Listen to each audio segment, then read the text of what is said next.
palabra de nuestro Señor. Qué lindo culto hemos tenido acá. Un último anuncio que nos acaba de llegar. Nuestra hermana Leti nos está invitando al cumpleaños del buen Arturito el día de mañana a las 5 de la tarde en su casa. A las 5 de la tarde, mañana viernes en su casa, porque cumpleaños nuestro hermano Arturito. Recuerden, los que vayan a participar en la obra, se quedan por favor 5 minutitos. Primero a los Corintios, capítulo número 6, versículo del 1 al 6. Aunque usted no lo crea, sabe que ya estamos en el estudio número 17 de esta hermosa carta de primera a los Corintios. Por 17 jueves ya hemos estado leyendo la palabra de nuestro Señor. Son 16 capítulos, apenas vamos en el capítulo número 6. Litigios en la iglesia. Dios quiera que nosotros nunca tengamos que andar en ese tipo de problemas, como la iglesia ya en Corinto estuvo y el apóstol Pablo habló con ellos acerca de este tema. Litigios en la iglesia, primero a los Corintios, capítulo número 6, versículo del 1 al 6. Dígame un fuerte amén cuando ya lo tenga. Permítame a mí leer del versículo 1 al 5, y en el versículo número 6 nos unimos todos, por favor. ¿Alguno de vosotros, cuando tiene algo contra otro, ir a juicio delante de los injustos, esto es, fuera de la iglesia, y no delante de los santos? ¿O no sabéis que los santos han de juzgar al mundo? Y si el mundo ha de ser juzgado por vosotros, sois indignos de juzgar cosas muy pequeñas. ¿O no sabéis que hemos de juzgar a los ángeles, cuanto más las cosas de esta vida? Si pues tenéis juicio sobre cosas de esta vida, ¿ponéis para juzgar a los que son de menor estima de la iglesia? Pues para avergonzaros lo digo, pues que no hay entre vosotros alguien sabio, ni aun uno, que pueda juzgar entre sus hermanos juntos, sino que el hermano con el hermano pleitea en juicio, y esto ante los incrédulos, Señor. Perdónanos, Señor, si hubiéramos tenido que llegar a lo que esta iglesia llegó. Como pastor, oro todos los días para que eso no suceda, que el amor en Jerusalén sea expresado como el amor que tú viniste a expresarnos, Señor, y que podamos tolerarnos unos a otros, que podamos buscar la manera de que nuestra relación como iglesia, como tu cuerpo, pueda ser mejor cada día, solamente para servirte a ti. Sigue bendiciendo a nuestras familias y al liderazgo de la iglesia, en Cristo Jesús. Amén.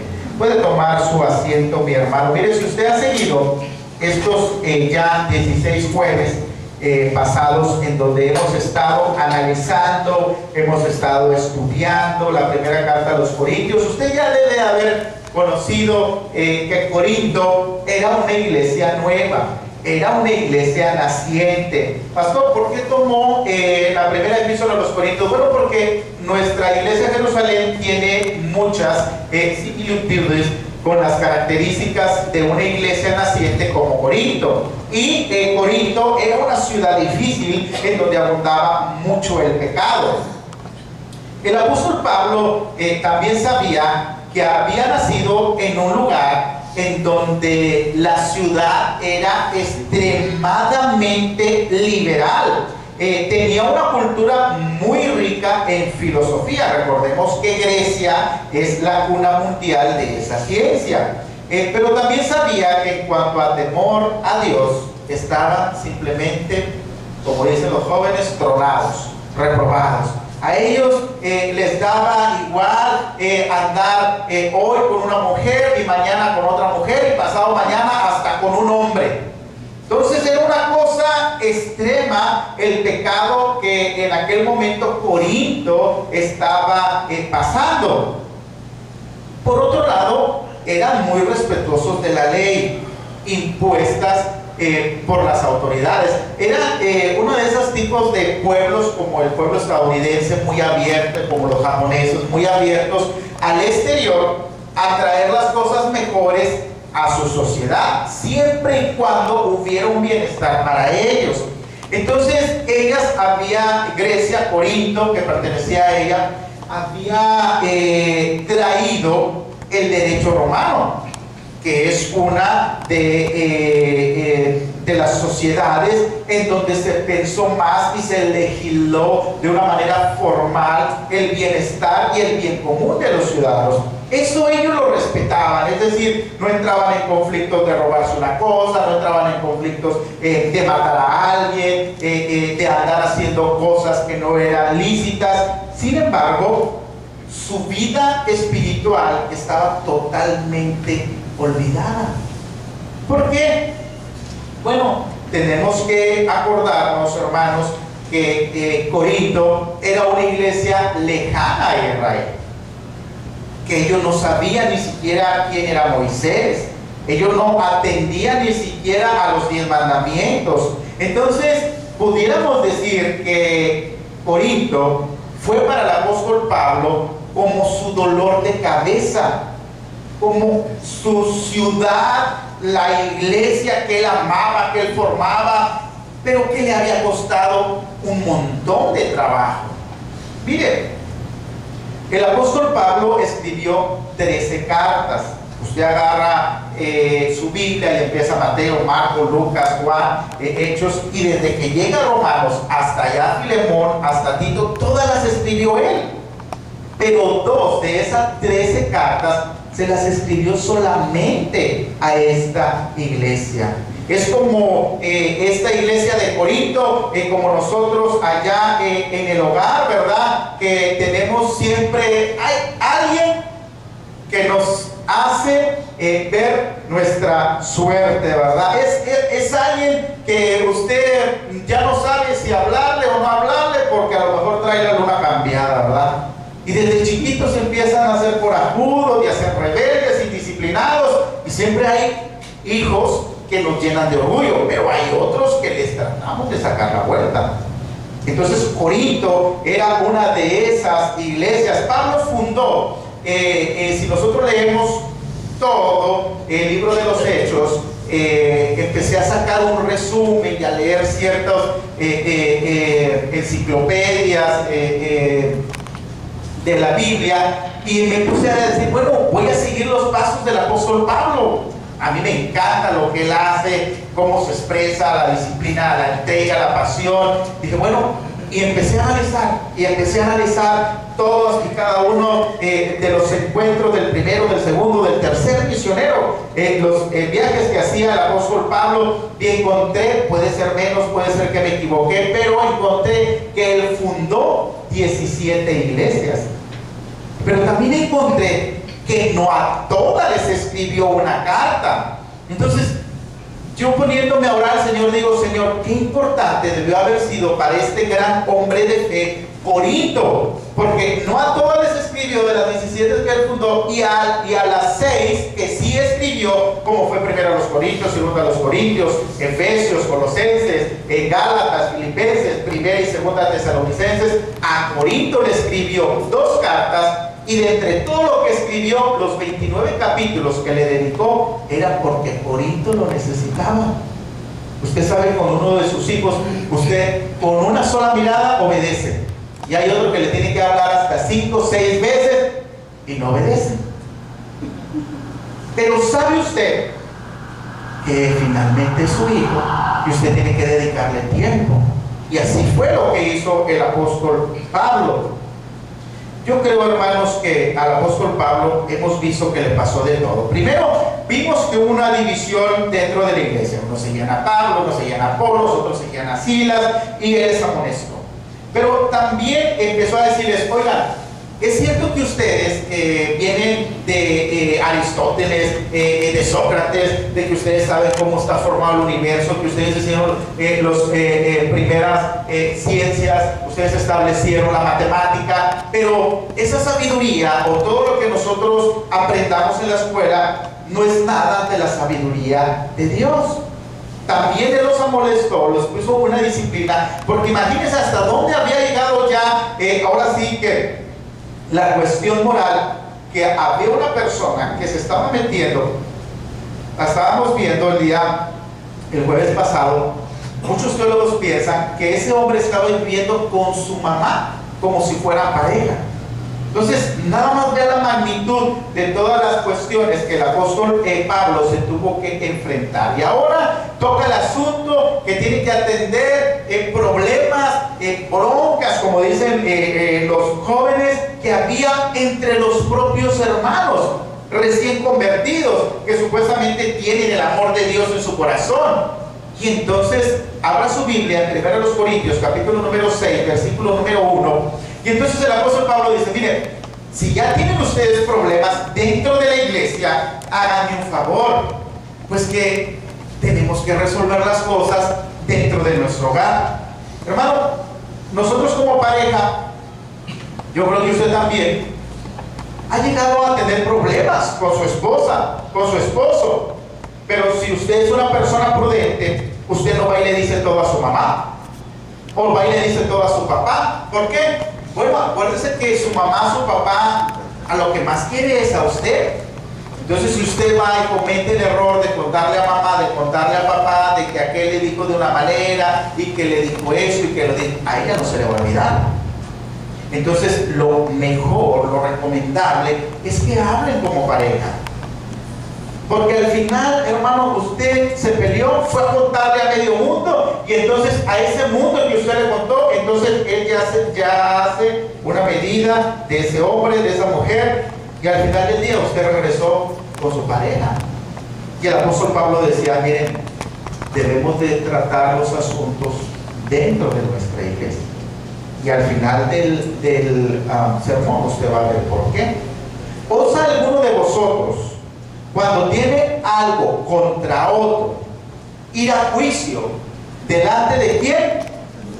O sea, él se está refiriendo a los tribunales, él se está refiriendo a las autoridades, y dice: y no delante de nosotros, de la iglesia, de los santos. Recordemos, hermanos, que para los griegos las enseñanzas de Pablo eran totalmente nuevas. Ellos no sabían absolutamente nada acerca de la historia del pueblo de Israel. Hablarles del padre de la fe, Abraham, hablarles del hijo de la promesa, de Isaac, hablarles del patriarca Jacob, era algo totalmente ajeno para ellos. Es como a nosotros, los hombres, que nos hablen de tejer una bufanda con esas tremendas agujas que parecen armas, no sabemos nada. Es como hablarles a algunas de las mujeres de fútbol, tampoco sabe nada. ¿Se acuerda que cuando estuvimos viendo acá el partido de Holanda contra México, que de repente marcan un penal contra México? Y bueno, no era penal, ¿verdad? No era penal. Y entonces se me acerca una de las damas y empezamos todos a gritar: ¿qué pasó? ¿Y por qué está enojada la iglesia? Le digo: pues es que marcaron un penal. ¿Y qué es eso?, me dicen. Y entonces se alista para tirar el penal, y el portero pues andaba alentando, y va a ser sin portero, me dicen. Así los griegos. O sea, el apóstol Pablo les decía: hijitos, traten de resolver las cosas ustedes. Ellos no entendían por qué. Hermanos, nosotros sabemos que los problemas van a llegar a la iglesia de Jerusalén. Pastor, pues ahora sí que viene negativo. No. Tenemos que ser realistas. Yo sé que un día mi computadora, mi laptop, el iPad, celular, se va a descomponer. Pero hermano Manuel, usted sabe que va a viaje y un día su camioncito, aunque lo quiera mucho, se va a descomponer. ¿Es lo que desea para Jerusalén? ¿Que haya pleitos? No. Yo oro para que no haya. Pero si llegara a haber, los tenemos que resolver nosotros. No hacer chismes. De preferencia, venga con su pastor. Yo siempre estoy aquí, no me ando escondiendo. Usted sabe mi celular: 8681-230961. Tengo el Face, tiene sus correos. Aquí estoy en la iglesia, aquí estoy en la librería. Vivo cerca de la casa. Hermanos, muchas de las veces pecamos o hacemos las cosas que no son por falta de conocimiento, y eso lo sabía el apóstol Pablo. Abra su Biblia ya en uno de los profetas chiquitos también, en Oseas capítulo número 4 versículo número 6. Oseas capítulo número 4 versículo número 6. El apóstol Pablo, como su pastor, está determinado a algo, a decirle a usted que estudie la Biblia, que hermano, que la lea, no nomás cuando venga a la iglesia, por favor. La lectura de la escritura no es grupal, es individual, porque Dios le habla a cada uno de sus hijos, tiene un mensaje especial para él. Oseas capítulo número 4 versículo número 6, el apóstol Pablo leyó esto y él entendió, dijo, bueno, ¿cómo voy a resolver la cabeza dura de los corintios que andan en broncas entre uno y otro y haciendo cosas que no son? Los voy a llenar de la palabra del Señor, porque están pecando, no porque sean malos, sino porque a veces no saben que están pecando. Bueno, y hay unos que sí son malos y de repente, pues, aunque sepan, lo hacen, ¿verdad? Oseas capítulo 4 versículo número 6 dice: mi pueblo fue destruido. ¿Por qué? Porque le faltó conocimiento. Por cuanto desechaste el que dice: yo te echaré del sacerdocio, y porque olvidaste la ley de tu Dios, es decir, la Biblia, la palabra de Dios, también pues mira, yo me olvidaré de tus hijos. Por eso, hermanos, en Jerusalén hemos establecido discipulados. Mucho del liderazgo dice: pastor, ¿y cómo le va a hacer? Pues si usted trabaja, si usted hace eso, si usted hace el otro, apenas le alcanza el tiempo para venir a los cultos, de repente allá anda poniéndose la corbata aquí en los baños y tal cosa. Le digo, sí, pero ¿qué hago? Si la iglesia necesita adquirir conocimiento, si hay mucha gente que necesita saber siquiera en qué creemos. Y mire cómo sucedió, yo sin saber, una hermana, el último día del discipulado, me dice: pastor, ¿qué cree? No sé. Dice: pues yo me echaba la Santa Cena y no había sido bautizada. Entonces, muchas de las veces, hermanos, hacemos cosas que no le agradan a Dios, pero no es que seamos malos, sino lo hacemos por falta de conocimiento. Por eso es necesario que acá en la iglesia usted atienda el llamado cuando nosotros tenemos discipulados. Es que el pastor, como no tiene nada que hacer, pues ahí anda abriendo también la iglesia los lunes. Pero hermano, si usted un día lo invitara a que pasara conmigo unas 10 horas a mi lado, usted vería que si no me he vuelto loco es nada más porque Dios y muchos de ustedes me quieren mucho y están orando por mí. Hermano, el pueblo judío tenía toda la vida resolviendo sus propios conflictos entre ellos mismos. Pues una de las funciones de los sacerdotes era sentarse con las partes en cuestión y empezar: bueno, ¿qué pasó, Amalia? No, es que Dante me tiró un sartenazo. Y bueno, y tú dices: no, pues yo se lo regresé. Mire, eso duele mucho, péguense con otra cosa, ¿no? Los sacerdotes, ese era el trabajo que ellos hacían.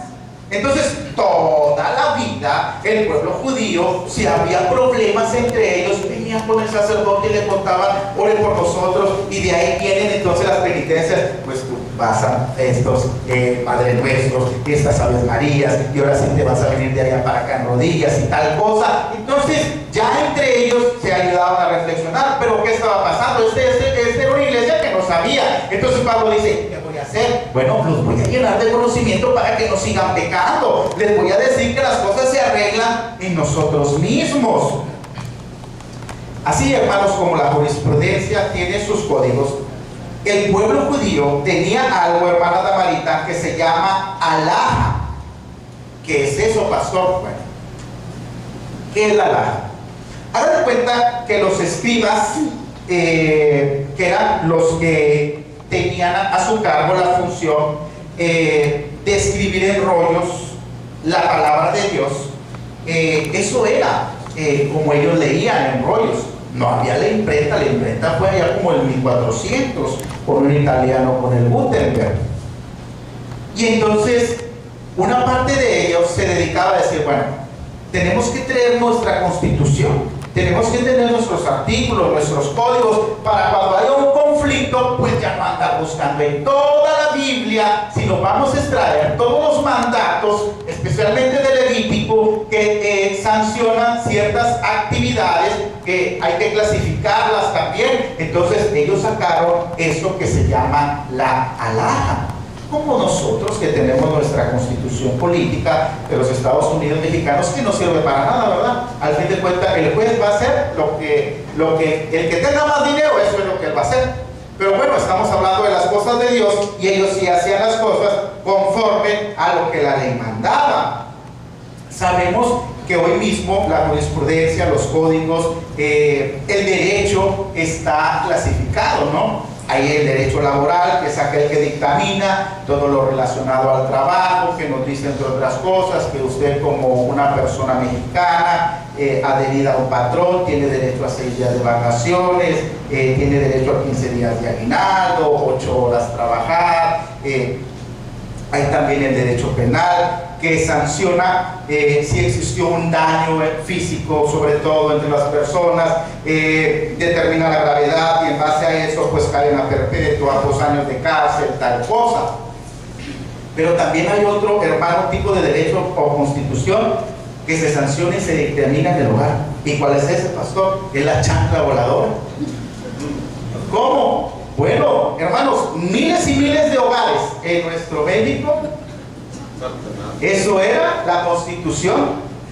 Ahí no había de que le voy a decir al DIF, o allá en el otro lado, apenas usted le grita al huerco y trae la policía y tal cosa. Y mi hermana, como cuando se fue para allá, y entonces sus amiguitas le decían, no, es que mi hermana era buena para pegar, y le dijo, acúsala con las autoridades. No, ahí la chancla vieja volaba, ¿verdad?, de mi hermana. Hermanos, mire, para Dios, para el apóstol Pablo, cuando existe un conflicto, tenemos que resolverla dentro de la iglesia. Hermano, hágame un favor, cuando haya un conflicto dentro de la iglesia, tiene que avisarnos. Tenemos que resolverlo en el amor del Señor. Yo le he dicho, si usted no le va a hablar a alguien en la iglesia, el primero que no le hable, no me hable a mí. Tenemos que hablarnos, tenemos que saludarnos, tenemos que tolerarnos. Yo sé que Raúl le va a Cruz Azul, que el Leo anda también ahí haciéndole la segunda, pero bueno, no saben todavía de equipos buenos, pero los amo como quiera a ellos. Yo sé, hermanos, que lo que nos une acá en Jerusalén, yo puedo tener mucha afinidad con muchos de ustedes, pero lo que nos une solamente es Jesucristo. Con todo respeto les digo, yo no sé si yo lo hubiera conocido a usted si es que no nos hubiéramos encontrado adorando a Dios. Tenemos que amarnos unos a otros. Mire lo que dice Primera de Pedro, capítulo número 1. Hermanos, se supone que usted y yo, Pablo decía, pero ¿por qué se pelean? Porque dentro de la iglesia hay discusiones. No se supone que el amor cubre multitud de pecados. No se supone que yo cuando estuve allá con ustedes, imagínense, el apóstol Pablo estuvo 3 veces en la iglesia de Corinto, haciendo discipulado, trayéndole sermones, visitando a la gente, diciéndole, mira, ama a aquella hermana, no, es que no me gusta su perfume, nomás la veo venir y hasta me da ganas de estornudar. Pues bueno, que ponte Vicks o algo, ¿no? Hermano, tenemos que tolerarnos unos a otros. A mí, desde aquí yo veo cómo se visten, y hay personas que a mí no me gusta cómo se visten, y digo, bueno, ¿y qué? Si es un hijo de Dios. Dice que yo hago combinaciones de contrastes con las corbatas, porque nunca le va al pantalón ni al traje. Bueno, hermano, discúlpeme, tienen que tolerarme. Dice la palabra del Señor en 1 de Pedro, capítulo 1, versículos 22 al 25. Habiendo purificado vuestras almas por la obediencia a la verdad mediante el Espíritu. ¿Para qué dice? Para el amor fraternal. Y dice algo, hermano, no fingido. Que cuando usted saluda a una persona y le diga Dios te bendiga, es que usted está sintiendo que quiere que Dios le bendiga. Que no tomemos las cosas como cliché, como cuando usted tiene una palabra para responder a su teléfono bueno o bye bye. Que sea, hermanos, el amor sin fingimiento. siendo renacido, no de simiente corruptible, sino de incorruptible, por la palabra de Dios, que vive y permanece ¿para cuándo? Para siempre. Porque toda carne pues es como hierba, y toda la gloria del hombre como la flor de la hierba. La hierba se seca y la flor se cae, mas la palabra del Señor permanece ¿para cuándo? Y esta es la palabra que por el Evangelio os ha sido anunciada. Hermano, no hay mejor ley, no hay mejor constitución que la palabra del Señor. Yo sé que ahorita en Estados Unidos todos nuestros amigos latinos están saltando, ¿no? Por ahora que cambió la constitución, y a partir de los que tuvieron hijos del 2010 para atrás y no se metieron en problemas con la ley, van a ser ciudadanos. Aún así, haga lo que se haga alrededor del mundo, lo mejor es venir a la palabra del Señor y que sea ella la que pueda resolver los conflictos que llegamos a tener como iglesia. ¿Va a haber, pastor? Sí, va a haber. Cuando viene gente a mí, yo le he dicho, me quiero casar. Ah, qué bueno. ¿Se quieren? Sí, mucho. Y se agarran de la mano y están ahí bien cerquitas. ¿Y de veras se quieren? Sí, podemos pasar todo el tiempo juntos. Y ya se pelearon. No, pastor, no diga eso. Bueno, entonces váyanse, échense unas broncas y si salen bien regresan. ¿De veras? ¿De veras? Hermano, vamos a tener problemas en Jerusalén, sí, pero tenemos que resolverlo de una manera madura. Fíjate que yo entendí esto, ¿es verdad? No, mira, no era así. Ah, qué bueno. No podemos llegar a equivocar. Hermano, se le sube a usted el apellido, se me sube a mí y puede haber un conflicto. Pero en el amor del Señor tenemos que resolverlo, porque nosotros no es el enemigo en común.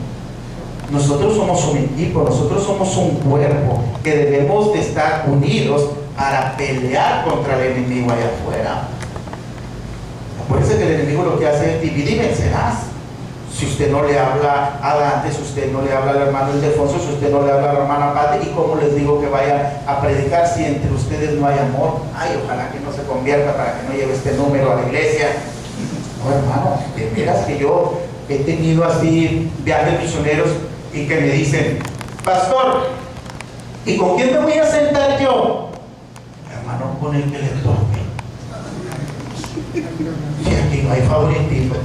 Ya me están preguntando, ¿y con quién me voy a acostar yo allá en San Luis? Hermano, pues con su esposa, pues ¿con quién se quiere acostar?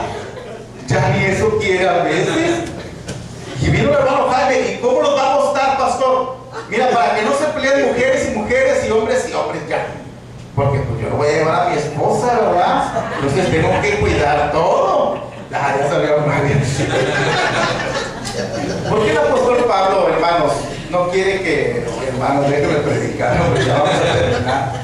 ¿Por qué el apóstol Pablo no quiere que nosotros vayamos con las autoridades? Hay muchas situaciones por las cuales no se ve bien que si nosotros tenemos problemas aquí, lo sepa el que está vendiendo CD, o lo sepa el que está vendiendo cerveza, o lo sepa el mecánico de al lado.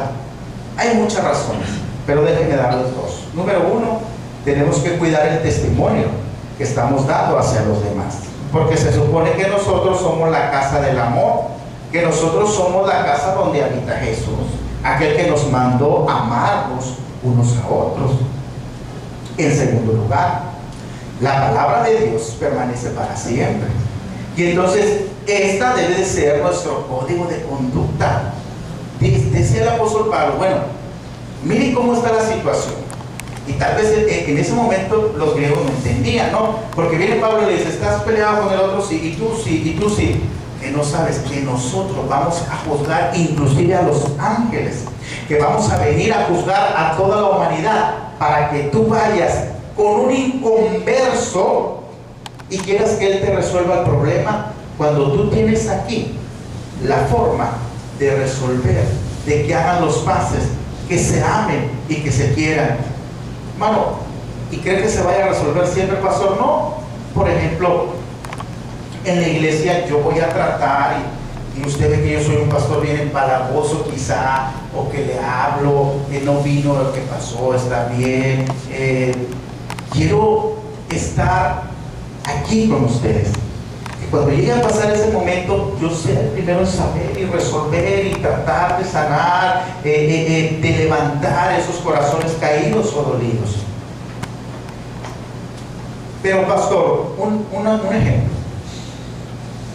Pero si es uno de la iglesia con uno de afuera, bueno, hay que hacernos.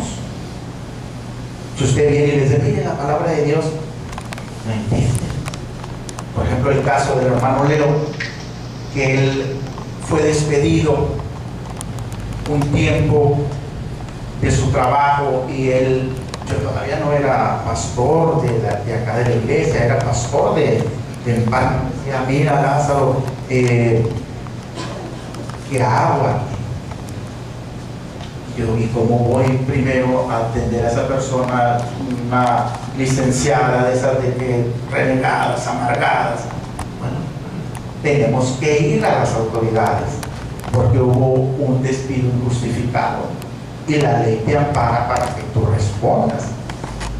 Pero es bien diferente tratar un problema dentro de la iglesia que un problema que nosotros tengamos con otras personas. Le dije, papá, número uno, tenemos que orar a Dios para que Él cambie el corazón de esa persona, y dejamos un tiempo, ¿te recuerdas, hermano Leo? Y no cambió nada, y el Señor, bueno, ya hicimos todo lo que Él nos dijo. Gracias al Señor, fueron 2 años bien difíciles, Leo, bien difíciles, pero el Señor al final le respondió a Leo y todo estuvo bien. Usted puede traer problemas acá, yo los tengo también, con mis clientes que no me pagan. Hermano, toda la vida que yo estuve asociado con la señora de aquí, Cortés del Toro, me estuvo robando durante toda la relación de trabajo. ¿Y qué hago? Pero cuando hay un litigio, cuando hay un problema, cuando hay algo, conflicto dentro de la iglesia, hermano, por favor, en el amor del Señor, cuando suceda, vamos a resolverlo como Dios quiere que lo hagamos. Dice el Salmo 133:1, hermano, que debemos de tener armonía acá en la iglesia. Mirad cuán bueno y cuán delicioso es habitar los hermanos como juntos, en armonía. Gracias al Señor, yo les he enseñado que si es culto, vamos al culto. Si hay que leer, hay que leer. Si hay que cantar, hay que cantar. Si hay que comer, bueno, nos pintamos solos. Si hay que hacer desorden cristiano, nos pintamos solos. Pero debemos de guardar armonía entre nosotros. Hermanos, que podamos ser personas que entendamos que debemos amarnos unos a otros, tal y como nosotros somos. Hemos leído lo que sucedió en aquella iglesia hace alrededor de 2000 años. Y como decía el apóstol Pablo, que se debería de resolver. Gracias al Señor que ahorita no tenemos esa situación acá en Jerusalén. Pero hay que estar orando juntos para que si la llegamos a tener, que la vamos a tener, podamos resolverla como Dios quiere que la resolvamos. Vamos a orar, vamos a ponernos de pie, por favor. Vamos a ser despedidos en oración. Señor, gracias porque tú eres bueno. Sabemos, Señor, que la propia relación de vida entre seres humanos pues puede traer conflictos, quizá intereses diferentes, quizás, Señor, desavenencias, pero gracias, Padre, porque estamos caminando en el tercer año de Jerusalén y aquí no ha habido algo de división que, como en otras iglesias, Señor, que el 95% de las iglesias difaman y tratan mal al pastor. Gracias, Señor, porque aquí no ha habido. Gracias, Señor, porque aquí tienes una iglesia que te ama por sobre todas las cosas. No seguimos al hombre, no nos mueve otro interés más que servirte a ti. A eso venimos, Señor, a decirte te amamos, te glorificamos y queremos servirte de la mejor manera. Jerusalén te ama y quiere que ese mismo amor sea entre cada uno de nosotros. el que llegue en carro, el que no llegue en carro, el que llegue en traje, el que no llegue en traje, el que llegue peinado, el que no llegue despeinado, Señor. Todos nos amamos porque somos hijos tuyos y porque somos hermanos en la fe y miembros de un mismo cuerpo que es tu iglesia. Sigue bendiciendo, Señor. Yo te pido por el hermano Juan, te sigo pidiendo por el hermano de Raúl, te sigo pidiendo por la hermana Sandra, por Raquelito, Señor, por don Manuel, por la hermana Dominga, por todos y cada uno de los enfermitos ahora acá en la iglesia, por el Dylan, por Bianca ahora, Señor. Y tú bendigas, bendice a mi mamá allá en Brosville con su costilla fracturada, Señor, con mi hijo, con su muelita, Señor, lejos, solito, allá donde está en su cuartito ahora. Yo te pido que sigas bendiciendo, Señor, a estas familias que hacen el esfuerzo de venir, Señor, sea el tiempo, sea la distancia, o sea la hora, en entregar su corazón a ti. En Cristo Jesús, amén. Bien.